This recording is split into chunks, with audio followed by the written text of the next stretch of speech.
এরপর বললেন ওয়া ইলাস সামাই কাইফা রুফিআত, ওরা কি আকাশের দিকে তাকায় না কিভাবে খুঁটি ছাড়া আকাশকে আমি বানিয়েছি।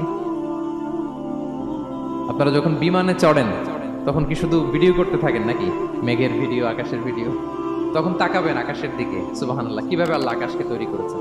ওয়ালাকাদ যায়্যানা সামা আদ-দুনিয়া বিজিনাতিল কাওয়াকিব, আল্লাহ বলেন এই প্রথম আকাশটাকে আমি তারা দিয়ে সুশোভিত করেছি, বিশাল বিশাল তারা।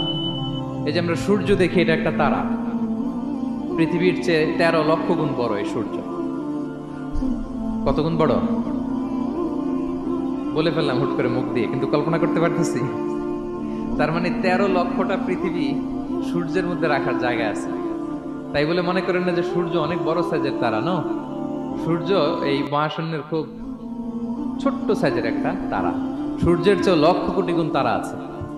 যে সূর্য পৃথিবীর চেয়ে 13 লক্ষ গুণ বড়, ওই সূর্যের চেয়ে কোটি গুণ বড় তারা আছে। এরকম লক্ষ কোটি কোটি তারা নিয়ে আমাদের গ্যালাক্সি মিল্কি ওয়ে, এরকম কোটি কোটি গ্যালাক্সি আছে।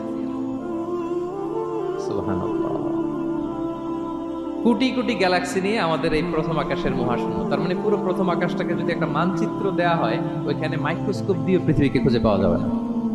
আই রিপিট, পুরো প্রথম আকাশটাকে যদি একটা বড় মানচিত্র বানানো হয়, আমরা যে পৃথিবীতে আছি মাইক্রোস্কোপ দিয়েও এটাকে খুঁজে পাওয়া যাবে না।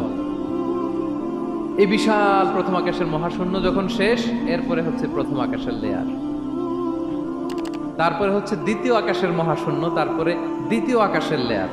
বিষ্ণু ইসলাম বলেন দ্বিতীয় আকাশের তুলনায় প্রথম আকাশটা কত ছোট। শোনো, সাহারা মরুভূমির মধ্যে যদি তোমার হাতের আংটি ছুঁড়ে ফেলে দাও, পুরো মরুভূমির তুলনায় তোমার হাতের আংটি যত ছোট, আল্লাহর দ্বিতীয় আসমানের তুলনায় প্রথম আসমানটা ঠিক তত ছোট।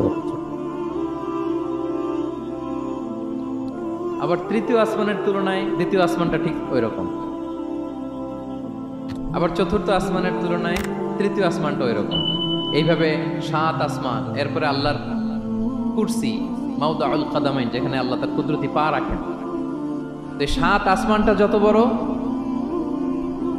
পুরো সাহারা মরুভূমির মধ্যে আংটি ফেলে দিলে মরুভূমির তুলনায় আংটি যত ছোট, আল্লাহর কুরসির তুলনায় পুরো 7 আসমানটা ঠিক তত ছোট। কল্পনা করা যায়?